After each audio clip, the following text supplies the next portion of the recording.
Income tax department ने यानी कि सीबीडीटी ने एक नोटिफिकेशन नोटिफाई किया है, नोटिफिकेशन नंबर 92 बाय 2022। इसका मैं समरी बोल देता हूं आपको, उसके बाद मैं इस नोटिफिकेशन को रीड भी करूंगा। ये समरी इस तरह से है कि आपको ये अगर याद हो तो 25 जून 2021 को गवर्नमेंट ने एक अनाउंस किया था कि किसी भी तरह की राशि अगर कोई पर्सन कोविड 19 के ट्रीटमेंट के लिए एक्सपेंस किया है, या जिस पेशेंट को कोविड हुआ और उसका डेथ हो जाता है, तो उसके फैमिली को जो राशि अगर उसका कोई एम्प्लॉयर या कोई पर्सन, मतलब कोई उसका रिलेटिव या कोई भी पर्सन उसको सपोर्ट करता है, चाहे इलाज में या इलाज के दौरान उसका डेथ हो जाता है तो उसके फैमिली को कोई सपोर्ट किया इलाज में, उस पैसे पे आपको एग्जेम्पशन दिया जाएगा, ये इनकम टैक्स डिपार्टमेंट ने कहा था। अब इन्होंने उसको इस बार के बजट 2022 में नोटिफाई भी कर दिया था। उसके बाद अब जो ये नोटिफिकेशन नंबर 92 बाय 2022 इन्होंने नोटिफाई किया, इसमें मेन रूप से इन्होंने बताया है कि अगर किसी का डेथ हो जाता है तो उस केस में उसकी फैमिली किस तरह से एग्जेम्पशन ले सकता है। तो पहला चीज इन्होंने कहा है कि अगर डेथ, सबसे पहली बात इस यहाँ पर ये देखना आप लोगों को पड़ेगा, जो ये डेथ होता है, ये डेथ में इन्होंने कंडीशन दे दिया कि जिस दिन से कोविड उसका पॉजिटिव हुआ, इसका रिपोर्ट आ जाता है, the death of the individual should be within 6 month from the date of testing positive.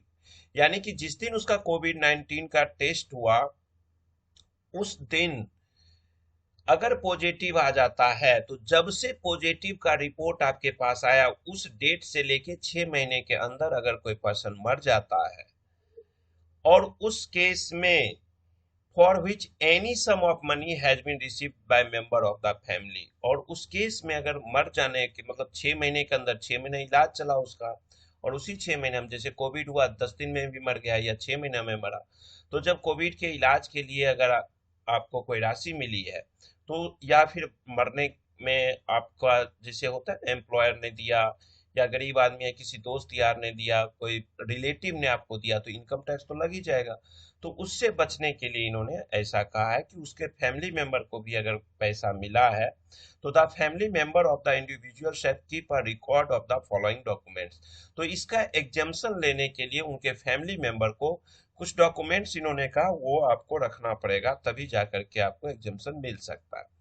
Covid 19 के लिए क्या क्या इन्होंने कहा, सबसे पहला कहा कि कोविड 19 पॉजिटिव रिपोर्ट जिस दिन हुआ था ना, वो रिपोर्ट आपको रखना है, या कोई medical report if clinically determined to be covid 19 positive through investigation in a hospital और an in patient facility by treating physician.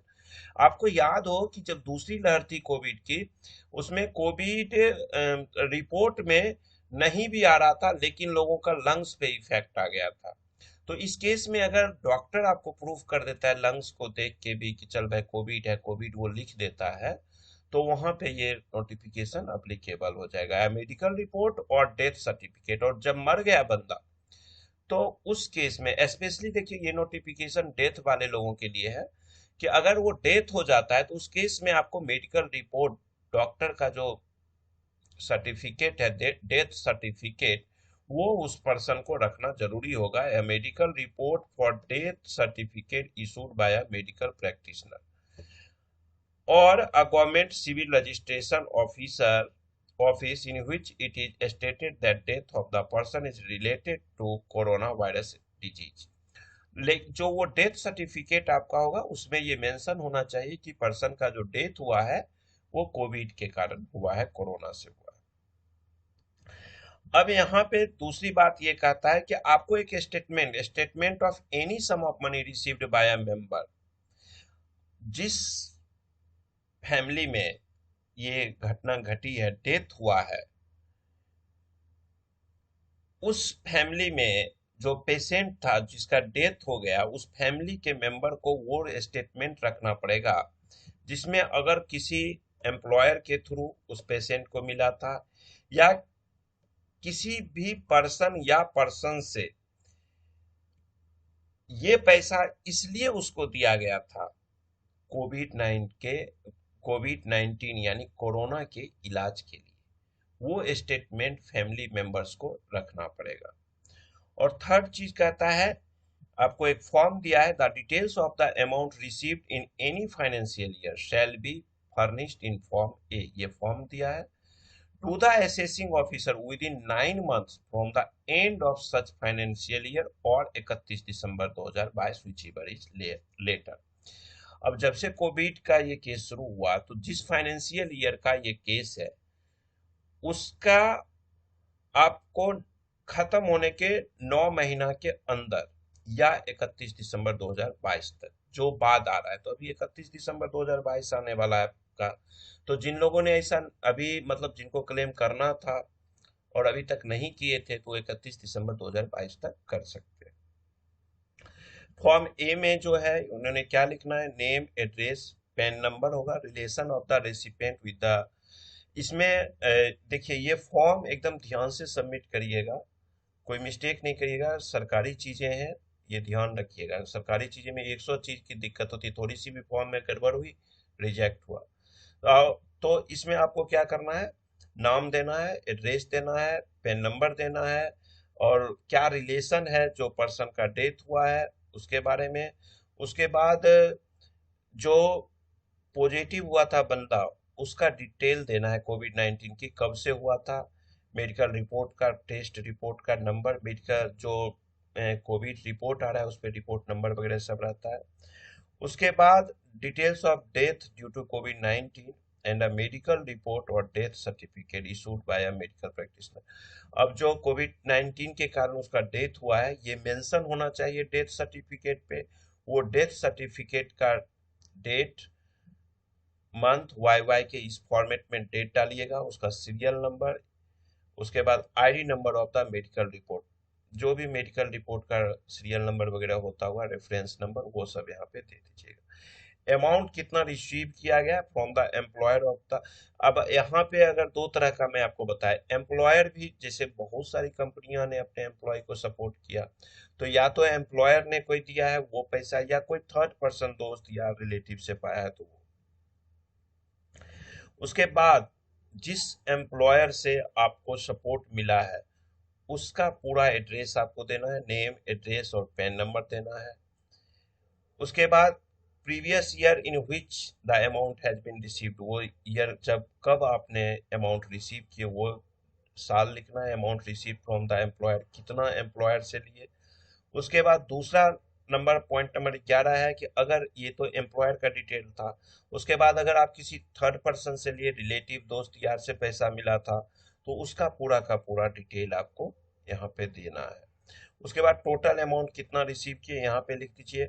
मान लीजिए एम्प्लॉयर ने नहीं दिया, बहुत ऐसी भी कंपनियां हैं एम्प्लॉयर नहीं दिया, बहुत ऐसे कंपनियां थी, कोई 20%, कोई 25%, मतलब पूरी जिंदगी कमा ली उस वर्कर से, लेकिन डेथ के टाइम मतलब इलाज के लिए पैसा नहीं दे पाया। तो आया था कंपनी, नहीं, क्यों मिलेगा पैसा, ये लैंग्वेज होता था। पूरी जिंदगी आप किसी कंपनी के साथ दे देना, बहुत कम है जो टाटा की तरह कंपनियां हैं, और ऐसी ऐसी कंपनियों का ना लास्ट में एंड हो जाता है। जो अच्छी कंपनियां हैं उनका तो कोई बात नहीं, जो जो मानते हैं कि मैं एम्प्लॉय के कारण ही इतनी बड़ी प्रेमाइसिस में बैठा हूँ, बट जो मानते हैं नौकर तो नौकर है भैया, कोई बात नहीं, तो वैसी कंपनियां एक दो पीढ़ी उनकी चलती है, अगर बाप ने कंपनी बनाई तो बेटा उसको बेच के खा जाता है, ये ध्यान रखिएगा। तो यहाँ पे टोटल अमाउंट आप दे दीजिएगा, अगर एम्प्लॉयर ने दिया तो वो अमाउंट और अदर किसी पर्सन ने दिया तो वो अमाउंट, दोनों जोड़ करके यहाँ लिखना है। अगर मान लीजिए सिर्फ एम्प्लॉयर ने दिया, कोई अदर पर्सन से आपको सपोर्ट नहीं मिला है, आपके नियर डियर से नहीं मिला है, तो सिर्फ एम्प्लॉयर वाला फिर से यहाँ दोबारा लिखा जाएगा, ठीक है, टोटल में। उसके बाद डिक्लेरेशन यहाँ पे दे देंगे, और डिक्लेरेशन देने के बाद ये अपना साइन करके आप अपने असेसिंग ऑफिसर को, नेक्स्ट कहता है this notification shall be deemed to have come into force from the first day of April 2020 and shall apply in relation to the assessment year 2021 and subsequent assessment years. यानी कि notification अभी आया 5 अगस्त 2022 को, but ये notification आपको assessment year 2021 से applicable कर दिया गया है। तो अब असेसमेंट ईयर 2021 का मतलब फाइनेंशियल ईयर 19-20, 19-20 में कोरोना पीक पे था, तो वहां से डिजीज शुरू हुआ है। तो ये आप लोग फॉर्म भर के एग्जाम्शन ले सकते हैं। तो बहुत इंपॉर्टेंट चीज था। इस वीडियो को मैं यहाँ खत्म कर रहा हूँ। एक चीज बताऊं, किसी भी कंपनी में, अब जिनको आगे सुनना है सुन सकते हैं, किसी भी कंपनी में एम्प्लॉय कब टिकता है?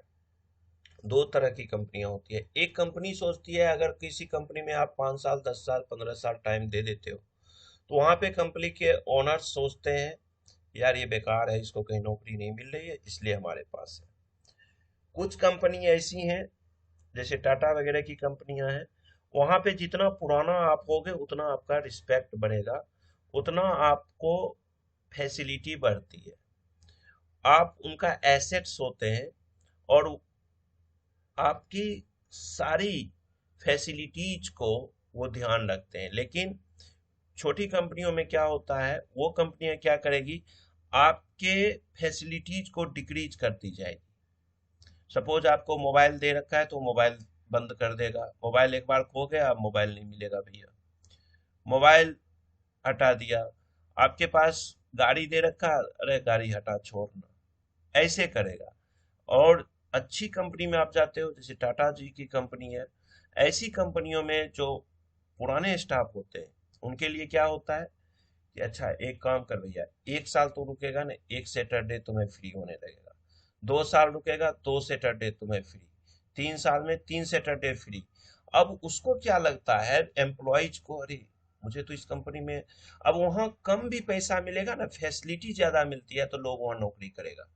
नहीं तो आप देखना जितने भी ये 10-50 करोड़ की कंपनियां होती हैं उनपे मेन पावर का, उनमें एम्प्लॉयज का ज्यादा चेंजिंग होता है, डेली बदलते रहेंगे, 2 4 5 महीना में ऑफिसर चेंज। क्यों? क्योंकि वो लोग ना तो पैसा सही से देंगे, ना फैसिलिटी देंगे। जो बड़ी कंपनियां हैं, उनकी जो एमएनसी टाइप कंपनियां होती हैं, उनकी थिंकिंग होती है कि एम्प्लॉय मेरे साथ लंबा चले, और इन सब कंपनियों का होता है एम्प्लॉय मेरे साथ ना चले। मैं मतलब इन जो छोटी लेवल की कंपनियां हैं उनको लगता है कि मेरे से एम्प्लॉय है, एम्प्लॉय से मैं नहीं हूँ। जबकि ब्राइट मतलब जो बड़ी कंपनियां हैं, ब्रॉड माइंडेड कंपनियां हैं, उनका सोच क्या है, उनके चेयरमैन की सोच होती है कि एम्प्लॉय है तभी मैं हूँ, एम्प्लॉय से एम्प्लॉयर है, एम्प्लॉयर से एम्प्लॉय नहीं है। ये ध्यान रखिएगा। तो जो सक्सेस कंपनियां जो होती हैं, वो अपने स्टाफ्स को, अपने एम्प्लॉय को एसेट बनाते हैं, उसको फिक्स्ड एसेट, रेवेन्यू एसेट्स नहीं बनाते हैं, आए गए चले गए साल 6 महीने नहीं। तो ये ध्यान, जैसे देखिए कोविड में बहुत कंपनियों ने सपोर्ट किया अपने ऑफिसर्स को, वर्क फ्रॉम होम कर दिया, बहुत सारी चीजें दिया, फैसिलिटीज दिया, सैलरी भी दिया, खाने पीने का दिया। और बहुत कंपनियों ने ऐसा किया कि ना सपोर्ट किया, उल्टा कहा कि भैया मैं कहीं डोनेशन दे रहा हूं तो तू लोग भी एक एक दिन का दे, 20% ले, 25% ले, 50% ले, फैक्ट्री नहीं आया तुम्हें नहीं मिलेगा। इस तरह से कंपनियों में काम हो, तो ऐसे कंपनियों में लोग जुड़ते नहीं है दिल से। तो चलिए इस वीडियो को मैं खत्म करता हूँ। Thank you, bye bye.